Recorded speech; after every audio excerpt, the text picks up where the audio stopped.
How are you? Hey, Juan. I'm doing well. How about you? Love your background. Oh yeah, this is my new team. You Yeah, know, a dozen of those, couple dozen dozen. of those. Yeah, they're troopers. Yeah. Can All I right. borrow some? Yeah, you can. Thank you. Hi, this is Giselle. Can you guys hear me okay? We Yes. can. Okay, good. All right. I'll start the music now.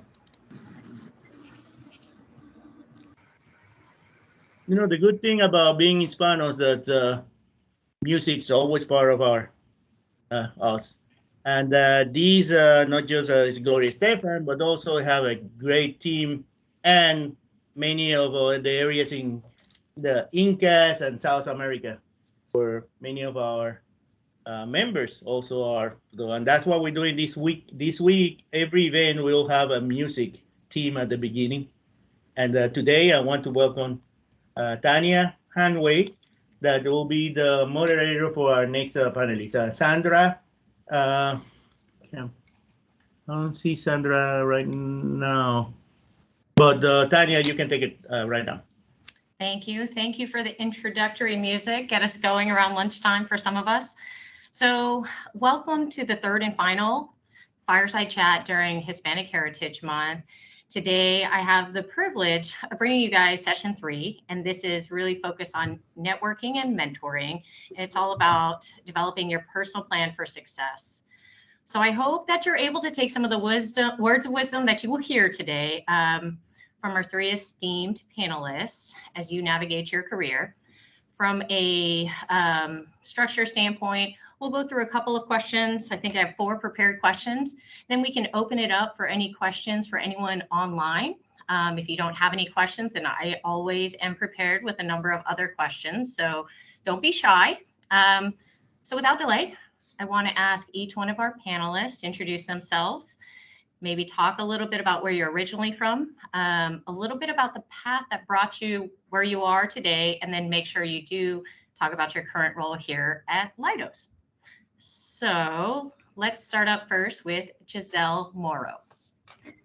Hi, I'm Giselle Morrow. I'm a capture executive here at Leidos, and I am Peruvian, so I was thrilled to see that video showcasing the beauty of Peru. So I actually came to the U.S. when I was 8 years old with my family, and we settled in Northern Virginia. So went to school here, actually went to George Mason University, majored in finance, and I actually started working at SAIC my senior year of college. And so I spent about the first 10 plus years of my career in finance. And then I made a big change and moved over to IT. And so I started as an IT project manager, and I actually handled mergers and acquisitions, so IT integrations and a few divestitures, but mainly integrations. And so the great thing with that was that I learned a lot about all the different areas of IT, because in order to put together an integration plan, you really need to understand all the different areas of IT, right? So I did that. And also then took on other bigger projects as well in IT infrastructure and business systems, managed some smaller parts of the IT department. And then in 2012, when SAIC split into 2, so that at that point the company had about 43,000 employees. It was $11 billion. They decided to split into SAIC and Leidos. So I was in charge of that IT split. So we had a year to split all of the business systems and the IT infrastructure. Did that, and then had some other assignments. And then back in 2016, the company decided to merge. So then Leidos merged with IS&GS, and I led that integration project. Did that for a couple of years. And then from there went on to cybersecurity. So I was in charge of governance, risk management, and compliance. And I had wanted to move over to the line for some period of time, so had an opportunity to move over to capture, and that's where I am today as a capture executive. Thank you, Giselle. And something that I would like, that I found very interesting when we discussed, is you're one of the founders or co-founders of HoLA here at Leidos. So thank you for that. That's right. Yes. So, all right. Second, Jane Valentine Zeitz. Okay, thank you. Thank you so much. So I am the human resources lead here in the intelligence group, and my background, my family background, I was born in West Palm Beach, Florida. However, my parents and grandparents are from Italy, Puerto Rico, and the Canary Islands. So I grew up speaking English, Italian, and Spanish in my home. And it's kind of funny because when you don't use it enough, you tend to lose it. Last night here at headquarters, I had an opportunity to speak to someone in Spanish, and it's amazing how it just comes right back. It just all comes right back. But let's see, in terms of my background, I'm actually a trained psychologist. That's what I went to school and graduate school for. I thought I was going to head down that path, but I have a strong entrepreneurial background in my family. So I decided to go into this field of human resources back then, and I won't say how far back, but back then it was totally called something different. But it really brought together business and people, right? Really brought those two together. I started my career pretty much out of college with Lockheed Martin and had about 25 years there before I came over into Leidos in 2016. I have worked in a variety of HR functions, but where my heart is really being an HR generalist. I truly enjoy that part of my job, and I'll share a little bit more about that as we proceed here. But I've had experience working both in the international, supporting international groups, commercial, defense, intelligence, health. It's just been amazing the kinds of opportunities I've had throughout my career, being able to support a variety of businesses. And so I think that's about it for me. Thank you. Thank you, Jane. And last but not least, over on the West Coast, George Walter Mead. Hi, good morning, everyone. My name is George, and a little bit about me. I was born in San Diego, born in San Diego. My parents both are from Mexico. Lived in San Diego for 12 years. Then both my parents, well, actually my father decided that it would be a great idea for myself and my siblings to move across the border to Tijuana and live and go to school there. And so I lived in Tijuana for about 15 years, went to school there for about 3. Best experience for me, definitely. And that is where I met my wife. So the story gets even better. And my first language was Spanish at home, even in San Diego. My parents would not even listen to us if we were speaking English. It had to be Spanish. And then after that, after getting married, meeting my wife, getting married, we eventually moved back to San Diego. My first job was actually in Tijuana with one of the big 6 accounting firms at the time, Arthur Andersen. It was a great experience. And then after I graduated from University of San Diego, I worked for U.S. companies in their maquiladora operations in Tijuana. So in one way, shape, or another, I've always been crossing the border ever since I can remember, and working, living, going to school, back and forth. And to this very day, I'm still doing that here for Leidos. I've been with the company for 18 years. I've been with joined in 2003, SAIC, the Legacy Security and Transportation Technology business. And on day one of the first things was, hey, started working in procurement.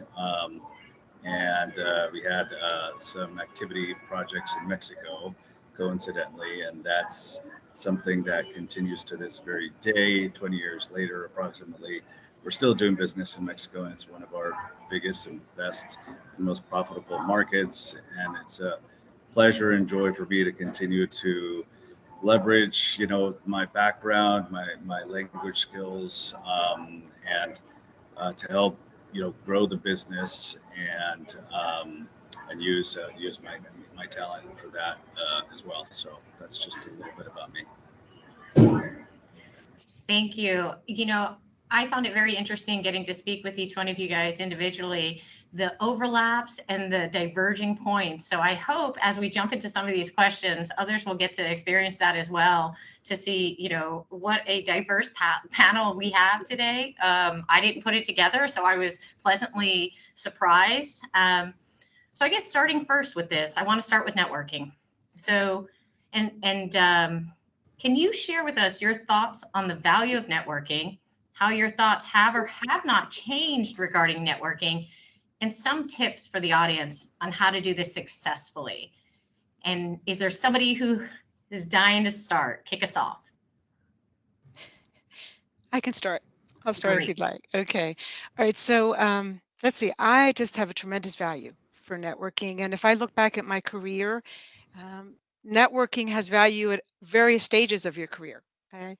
Early on, I can remember just surrounding myself with as many different kinds of people with varying kinds of experiences because I didn't have a whole lot of experience in HR. And I really felt like I had an amazing opportunity to learn, right? So that networking for me has been a very valuable element of my job. It currently is for me personally, and then also with how I like to interact with others. So the the networking piece has been very important. I think the challenge with networking is sometimes if you tend to be a little bit of an introvert, it's hard to do, right? It's hard to kind of get into and to introduce yourself. And I've had mentors who have helped me get through that earlier on in my career. And one tip I would offer is that when you're participating in a conference or you're in a group that you've just had an all hands meeting and you've had an opportunity to meet some people and you'd like to get to know them a little bit better, is when you have that chance to do that, always lead with trying to engage with the individual on something you both just experienced, right? Maybe it's, what did you think of that speaker that we just all heard from, right? What did you think about that speaker? And it's a way to kind of start on something that you both have just experienced, and it breaks the ice a little bit, right? And once you've done that, then you can get into the introduction of who you are and have that kind of 30-second elevator speech in your back pocket ready to share about who you are, what interests you here at Leidos or wherever you might be. Just, what interests you most so that they walk away getting to know a little bit about you. And then remember to either exchange that contact information. Keep in mind that successful networking means give and take, right? It's going to mean sometimes they're going to be there for you, sometimes they will need you, right? So that helps also to build that trust, and trusting networking relationships can just be invaluable as it relates to your personal and professional growth. Yeah, and I definitely agree. And speaking of introverts, I'm definitely an introvert. And when I started my career, I heard, of course, that networking was important, but I shied away from it. And for me, it would just seem sort of unnatural that I was going to be making, in my mind, it was making small talk with people that I didn't know. So I really shied away from it. However, when I started working on these M&A projects, as I mentioned earlier, I started to work with people across the company, and I started to actually understand the benefits of building all of these relationships, because really now I was learning all these things about what was going on in different departments, different parts of the company, and it just made it easier to work with people. And it just, now, once you build a relationship with a person, you can talk to them in shorthand. And it just made me more effective. And it really can help you, know what's happening in the company and the industry. It can help you if you're trying to maybe get another job or something like that within the company. It definitely can help you in so many ways. And I think that for me, because it happened sort of organically as part of my job, it was easier. But I think that there's things that folks can do, especially if there are introverts. I mean, there's things, for example, you can join an ERG and get to know people. When we co-founded HoLA, I didn't realize, oh wow, I was going to be interacting with all these people. So that's something that was great. Enjoy that tremendously. You can also do things like join Toastmasters as well. Or you can maybe ask to go on a rotation, so rotate to another group or another job where you're going to be working with different people. It's so important if you really want to grow your career to build relationships, and you have to come out of your shell in order to do that. So my thoughts on networking, I think I told this to Tanya, the word itself is so, when I think about it, it sounds a little bit old school, but it's more important now than ever, especially in COVID times where people don't, they don't see each other, they're working remotely. You have to make a concerted effort on a regular basis. So it's not something that's gonna, work or yield results on day one. It's gonna take some time and a little bit of luck too. So I would encourage those that are listening to actively do it. Set a reminder and do it frequently, and just check in and be honest about what it is you're trying to get out of this. Someone were to reach out to me and say, "Hey, I need some help. Would you spend, some time with me to teach me whatever?" I'd be more than happy to do that, especially, with the directness and candor that request would bring. I think it's important that people do it outside their comfort zone. So try and network with people outside of your functional area, outside your business, outside your line, and make it more of a social natural thing. I think the whole, network term, connotates, oh my God, I have to do what? And I'm not sure. And how does that work? And make it more social, and then it'll feel more natural. And I think you'll enjoy it more, and it'll yield better results for you. And it's definitely critical to, your professional career. And if you want career advancement, it's key. No, I think that's definitely true. And I think as you guys are all very experienced in your careers, maybe you've forgotten how scary it was early on. So, thank you for the actual tips about various things that you can do. I think joining the ERGs, especially Juan loves to hear that, because he's looking for participation all the time.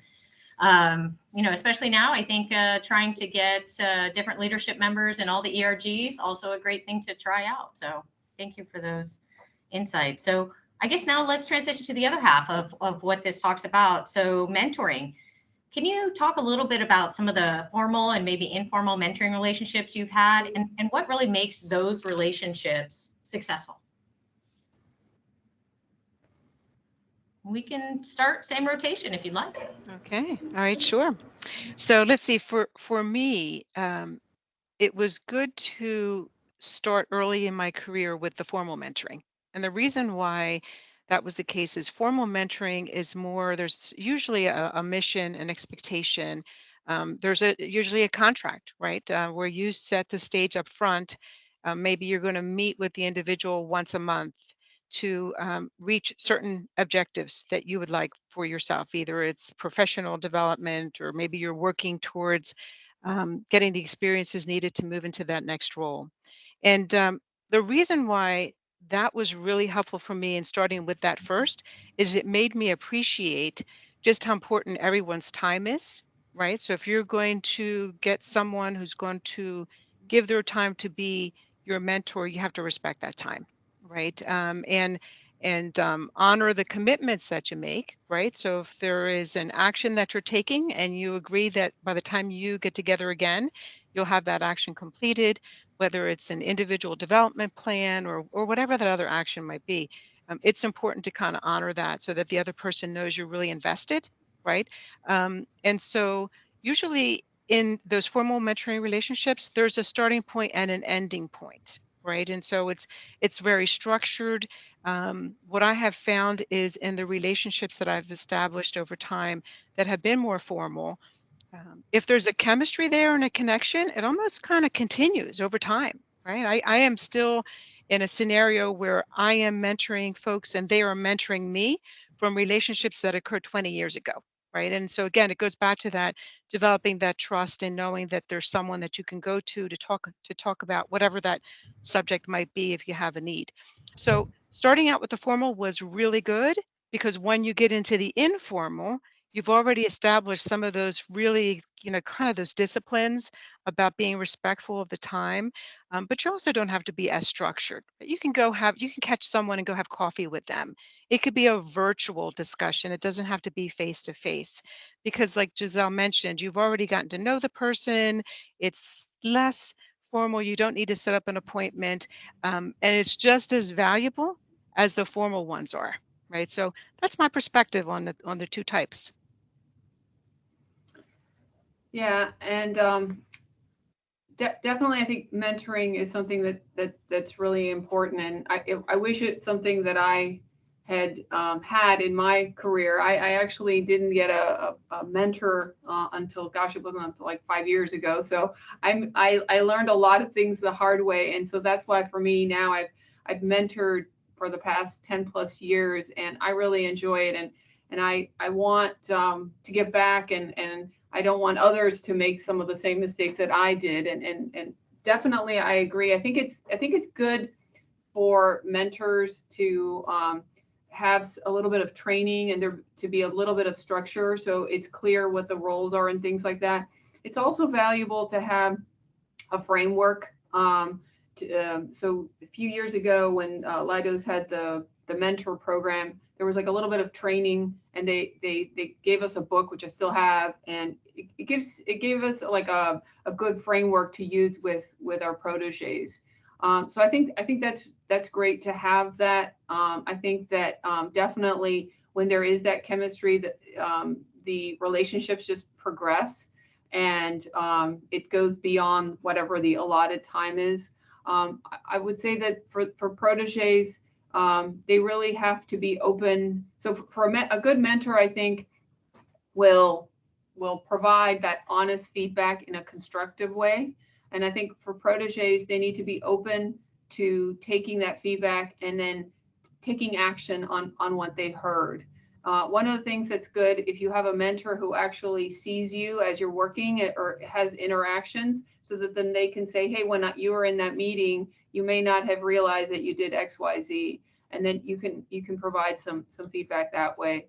But definitely I would encourage folks who, if they don't have a mentor, it's so important. They can help you out so much. And it's also just a great relationship to have. Right now I'm mentoring four different people, and I really enjoy it. And my proteges reach out to me, and I think we're more like friends now. And it's something that I love, and I really enjoy trying to kind of give those pearls of wisdom to folks. And again, don't want anyone to make some of the mistakes that I did. And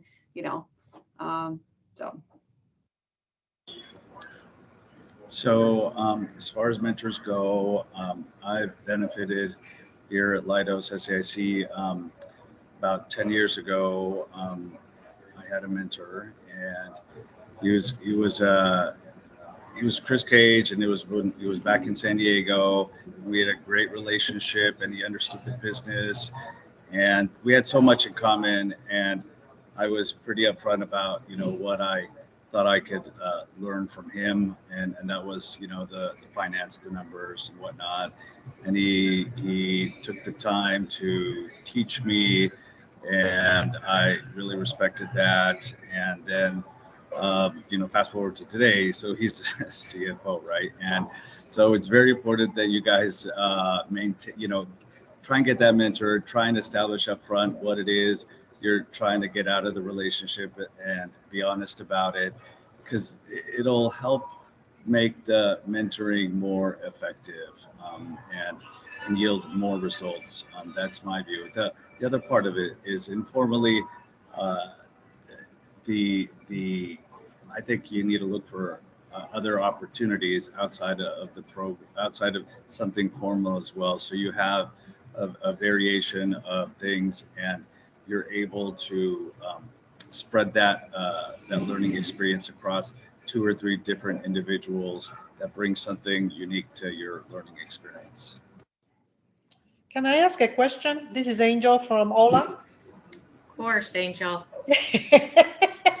So when you guys went through mentoring program, were you targeted by that mentor because you had expressed interest, or they just saw the potential?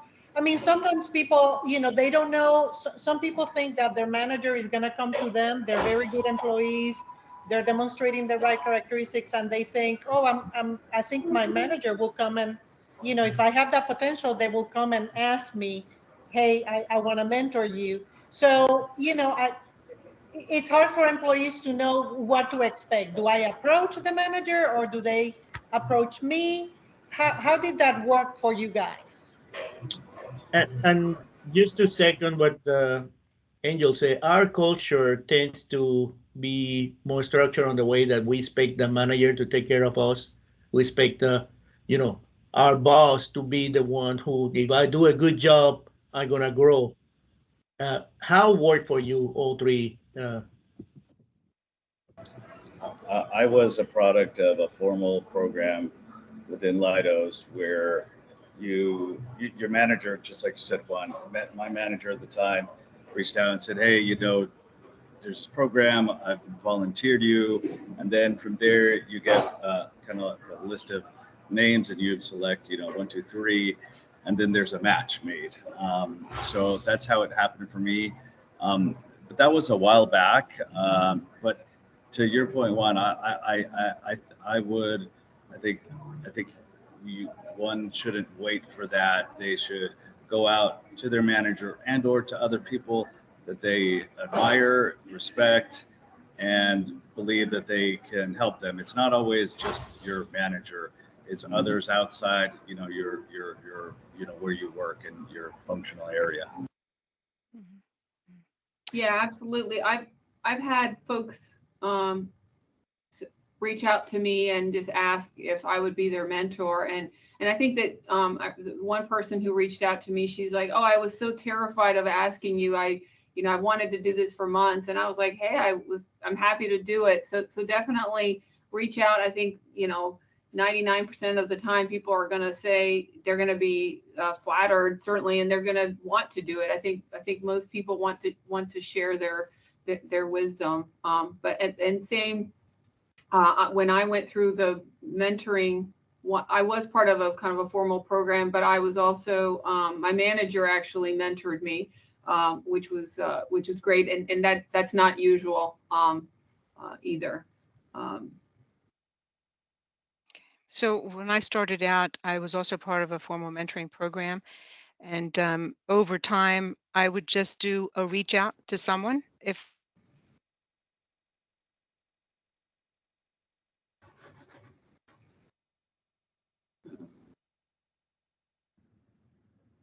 She froze. Oh, no. a mentor, your manager should be able to help you find someone that can help you with whatever your objectives are. The other avenue is we have an awesome, and the HR side of me is coming out now, so forgive me for that, but we do have an awesome page on Prism that focuses on everything mentoring. There is a mentoring tool there where you can put in your request to be mentored, as well as if you're interested in volunteering to be a mentor, you can also leverage that page to say, I'm interested in being a mentor. So that's another way for you to kind of go in and put yourself out there that you're interested in identifying someone to mentor you, right? So a number of different options there. I would say also out on the page, there's a number of resources available to you, but again, for me, it has been that formal and then the informal, and then like someone mentioned earlier, don't be shy. Just go out there and ask. So does Leidos, and that's great information. I didn't know that in the HR page that there is that opportunity, but because I went through a plan, there was a hierarchy plan. And so management, out of seeing how I was performing, they said, we want to develop you eventually to become a manager. So does Leidos has a plan, a similar plan? I know some companies do and some don't. I just don't know where Leidos stands. So Leidos does have a formal executive mentoring program, and the nominations for that are on an annual basis. And your manager can provide you additional information on that, or your HR business partner can do that. Great, thank you. Great.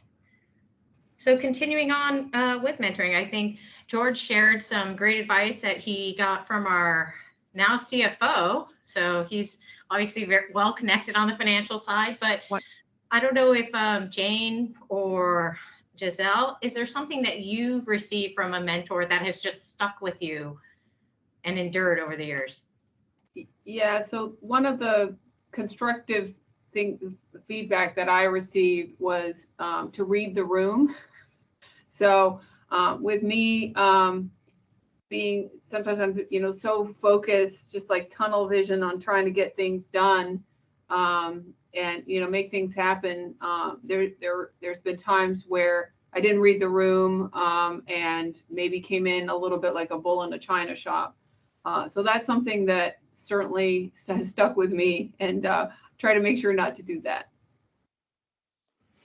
So for me, it has been, bad news doesn't get better with time, right? It really doesn't. So if you've got a message to deliver or something to do and it's not going to be pleasant, create your strategy for how to get it done. And always look to make sure that you're being sensitive to the situation. Make sure that you're taking the individual or individuals that you're going to be collaborating with, and make sure that you're having their best interest at heart. But again, those difficult conversations, they just don't get better with time. So go forward and move forward and do them, but plan accordingly and be sensitive to the situation. That's good. George, do you have anything you want to add to that?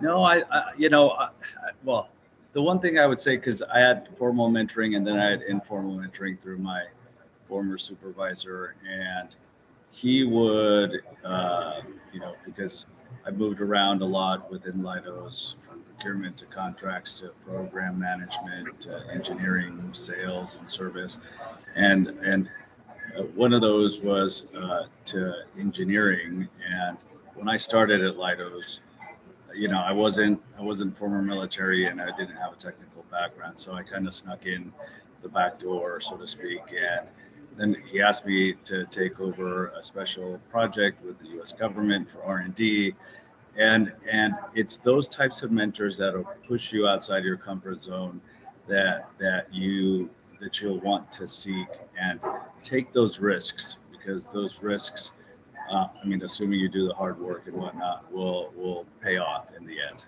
That's my other advice.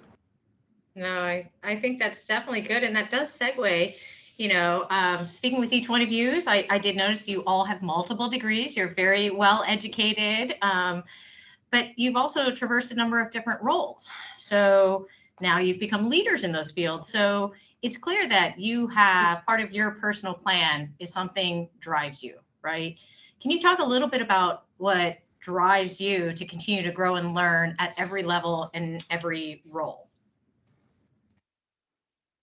So let's see, for me, I'm personally very energized by driving change. I get excited about it. I love what I do. There's never a dull moment because something can pivot and you're working something new. So I love the aspect of driving change. What I enjoy most about it is it's a team sport, right? It's generally not me out in a room kind of closed in doing my own thing. I've got to bring others along with the journey and driving change. And when that happens, and it happens in a good way where everybody feels like they're adding value and they're connecting, that's really how I continue my learning and growth. And there's just so much opportunity here to do that, that's why I feel like every day there's that opportunity to kind of grow and learn and develop. And for me, that's how I'm energized. That's what drives me. And again, it's not something that I just do for myself. I'm always looking for individuals who have an interest in learning and growing, whatever the subject might be. I'll look for ways to create teams. Again, it's all about taking folks on the journey with you, because they bring so much to the table that you can learn from.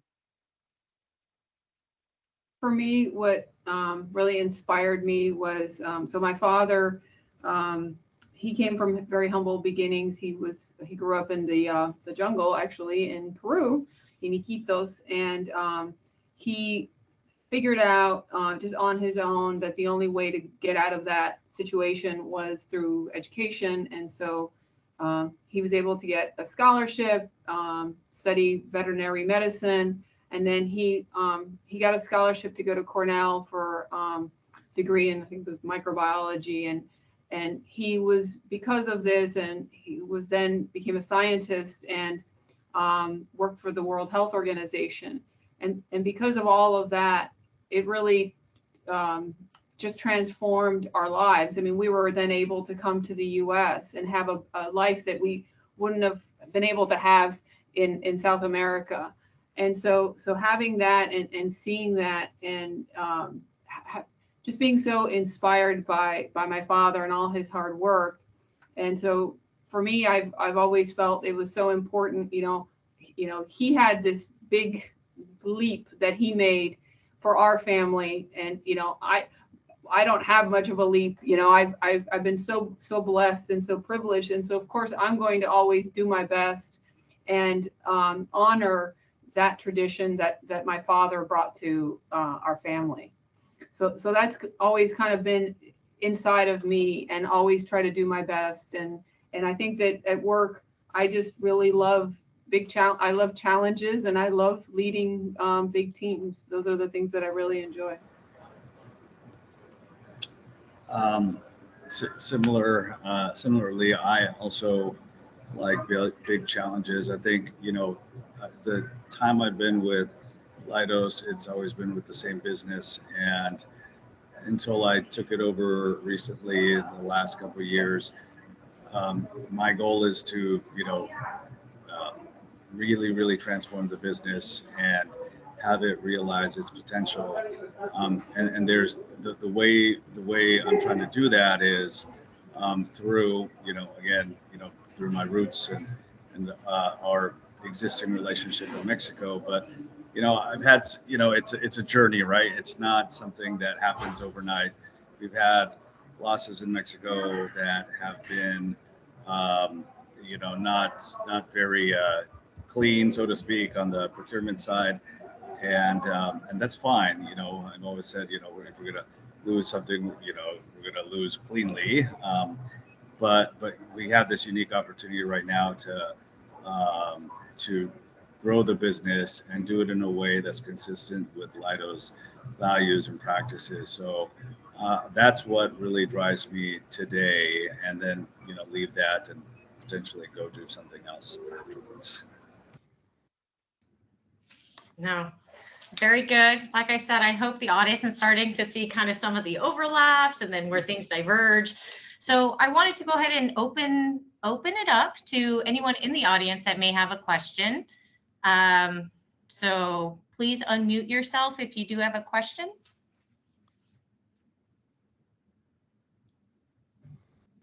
If everyone will be shy, then I will continue while folks get their questions ready. Okay, so one of these things is how do you gauge success? A lot of people, and George, you touched on it a little bit about, sometimes you have wins, sometimes you have losses, but are these all successes? And how do you view success so that you keep making progress? I would say that the, how I view success is it's not all about the numbers. Obviously, it's about the relationships that you have with folks inside Leidos, and also your customers and those that are outside of Leidos as well. I think that is very important to me personally. Not just winning and growing the business, it's enjoying that, having an experience and good memories as to how you got there. And it's always been in a way that it's been teamwork especially in this in the product business. It's not just one individual or two individuals; it's a whole team that really gets it all done. So I measure success in the continuation of those good experiences, as well as obviously winning. Who doesn't like to win, right? Good morning. This is Karen Elveston, and I do have a question for the panel. It has to do with mentoring. I'm a longtime SAIC or Leidos employee and have been involved in both formal and informal mentoring. Having had the opportunity to work with lots and lots of people and lots of different programs around the company. And my sense about it is that formal mentoring is important. It sounds like people actually, like what Juan was saying, actually look to their managers to maybe place them in those programs, which I is unique for me to hear that because I don't come from that perspective. I think we didn't grow up that way here at SAIC. It was very informal. But my question to you is, your opinion on this concept that I think is just something that we learned early on at SCIC, and I believe continues throughout the company now as Leidos, is that as managers of people, or not even managers of people, as good teammates, it's our responsibility to grow people. Like anything that we know or we learn, kind of like Giselle, you were saying, I don't want people to make the same mistake I did. Because I remember coming here and I knew absolutely nothing. I knew nothing about government contracting. I knew nothing about, security, whatever. And so I wonder what you think about that, because I see now over the years this transition from managers having so much to do with the conduct of running our business units that it's difficult for people, managers, to see, I say see, I mean know their staff.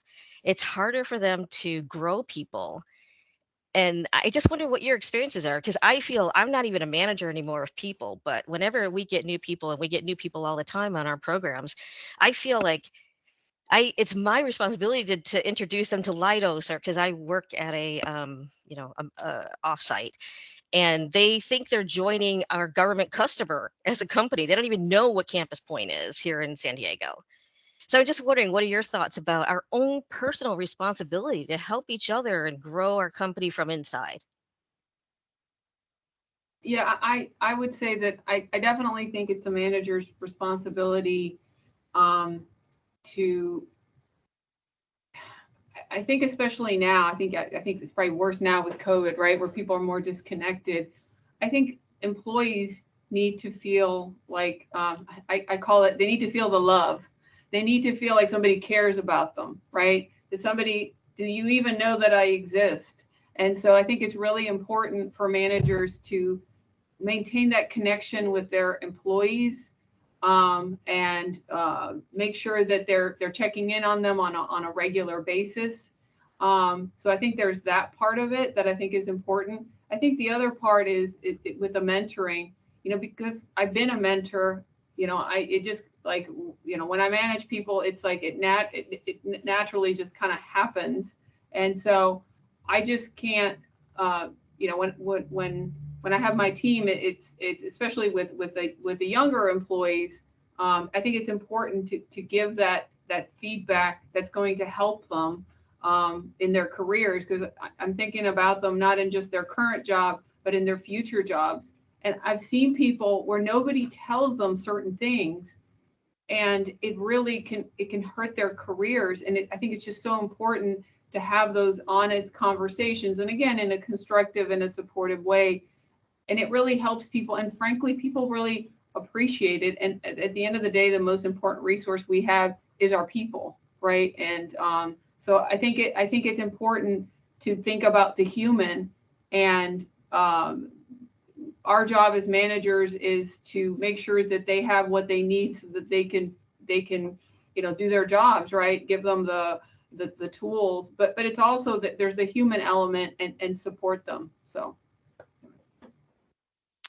Yeah, I really resonate with your comment. The role of the manager just it's so multifaceted, right? The expectations are just so many in any given time. And I think when it comes to mentoring, of course, your manager is a great first start, right? But if we can be in a culture where everyone has that sense of responsibility to help one another and make sure that folks are getting assimilated, that you don't have a sense of I feel alone, right? Because that's the worst feeling, that you feel like you're alone here and you don't know quite how to solve a problem, and you don't quite know how to ask, right? What I will say though is that it's not a natural thing that happens with everyone, right? It's not natural. I love hearing your the position that you take. I personally feel that the pay it forward concept is very part of who I am. It's who I am made up. And when I spend time with others, I generally ask them, now please pay it forward, right? Do the same thing, right? Kind of make sure that you're helping others along the way. So I definitely agree and resonate with that. I do wish that as a company with over 40,000 employees, that if we could do that and it was natural, it would definitely serve in creating just a multi-tiered mentoring kind of environment where you get it from all different angles, right? But sometimes individuals don't quite know how to do that. And that's where the manager, where resources that are available, can help you get there. But the most important thing that I would say is always ask for help, right? Just always ask. If you don't understand something, if you don't know, ask.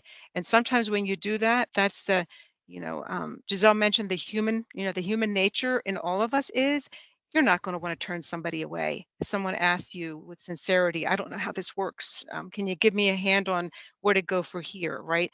And so starting out with that just innocent question will often be exactly, the catalyst for others who may not naturally be mentors to go out there and say, absolutely, I can help you. But thank you for your comment and question, because I really resonated with it.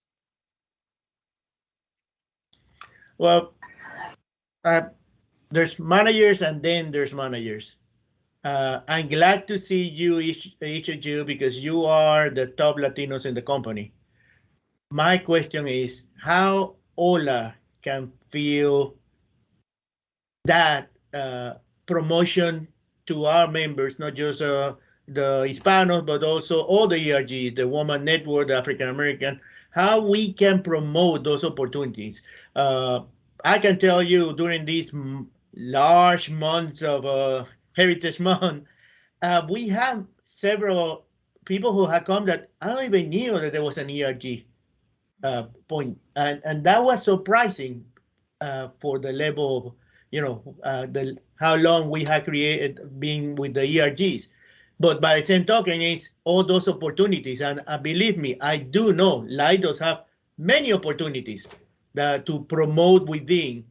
How we can let our members, our team Lidos, know that there's opportunities. The manager do not tell you how you can go and look for cybersecurity or whatever Can I opportunities. just can I just say something before you guys answer? I also want to add, well, first of all, Juan, it's through no fault of your own that the ERGs are not promoted because you do a great job. But we also have to remember this group of people, and I'm one of them. There are so many people that work remotely, and now with the whole pandemic, I feel like half of my job is helping people understand what is available. But there's some logistic things that are issues. I know you guys probably think it's every single day you go to Prism, you go to Outlook, you go to SharePoint or whatever you might be able to do, those of you on the line. But there's a lot of us who can't do that at our government sites.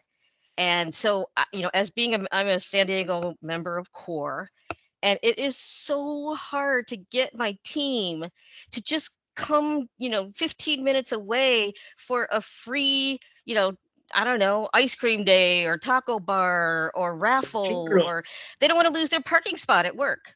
It's the way they look. They don't want to get in their car, drive down there over lunchtime, in traffic, all the kind of stuff. So how can we do it when I have to remind people to check their SCI or their Leidos email? What do we do? How do we solve this problem? I've been asking this problem for years. We've been trying to figure things out. I'd be really curious to know what you guys think. And to second what just Karen say about working from home or working on that, Leidos, before Lockheed Martin was a Reston-centric company. After Lockheed Martin, we are a global company, but we still Reston-centric. Outside of Reston, first, our brand is not known, and second, our members do not feel as part of the whole deal because, like Karen said, I work for NASA. I'm dedicated 24 hours a day just for NASA. I don't go to prison. Now, I go in because I'm the HoLA guy, but hardly I go for anything else. How we promote all those opportunities. Hopefully our panelists will say networking and mentoring sounds great, but let's hear it from our panelists. What are your thoughts? Yeah, when I was in HoLA, we had the same challenge, and I think that what we try to do and the fact there's some people that are they're just going to work and they're not interested in what I mean? So there's nothing you can do there.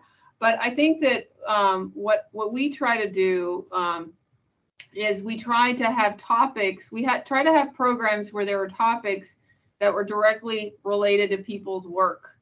And then that was the hook, because then it was like, oh, if I go. So I remember when we first kind of rolled out the TCCs, in those days, it was the technical core competencies, as opposed to today, I think they're the capabilities. We had a program on that, and we had like a ton of people show up. We try to stay with topics that were related to people's jobs and or somehow directly related, so that it would entice people, as opposed to, oh, I got to take an hour or a half hour out of my day now. So I think that way, we also did a speed mentoring, and yes, this was in Reston, and I completely agree with the whole world revolves around Reston, and this is where I am today. So, but we did a speed mentoring with the ELT. We try to do these things but I think if we can find things that are tied to people's work, I think that's the best way to kind of attract the members to participate and engage.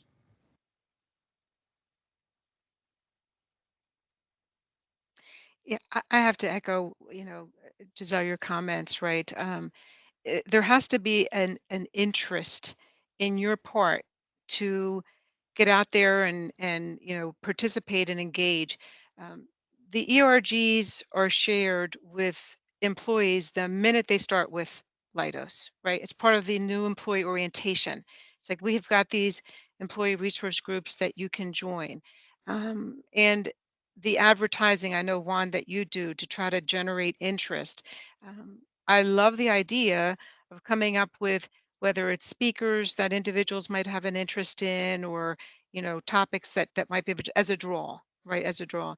But at the end of the day, they have to have the interest and the passion to want to do that, right?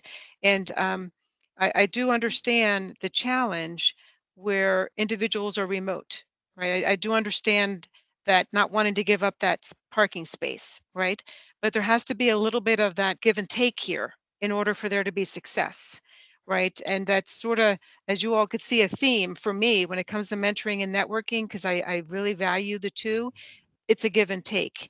It's not going to happen if you're sitting at home by yourself in a little cubicle or wherever you might be. So get yourself out there, right? Offer to participate. There's a lot of virtual things that folks can participate in as well. Get yourself out there and share your feedback with the ERGs. This is what's important to me. I'd like to see more of this or less of that, right? I think those kinds of things will help with getting more support, getting more individuals to participate in the ERGs, and also through that word of mouth, they'll learn of where the opportunities are. Yeah, and George, I mean, what do you are not in Reston, so I mean, what are your thoughts on this? I try to get to Reston as much as possible. It's funny because I had some ideas, but I wasn't aware, because I've been with the company a while now, that as soon as you're onboarded, like, you have those choices, those selections. So I think that's great. I think that contributes to the ERG, growing the ERG as far as awareness for opportunities. Um, Maybe, again, signing up for or enabling notifications to when jobs are posted, if that's something that people are looking for.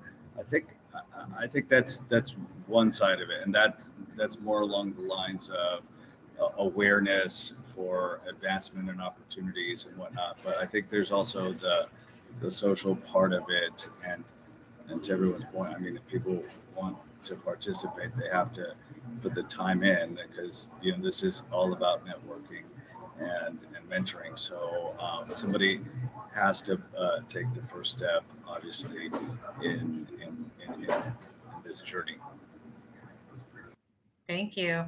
So I think we are coming up on our time, and I think Jane said it. We have to be respectful of everyone's time and respect the relationship. So I'd like to thank our three panelists.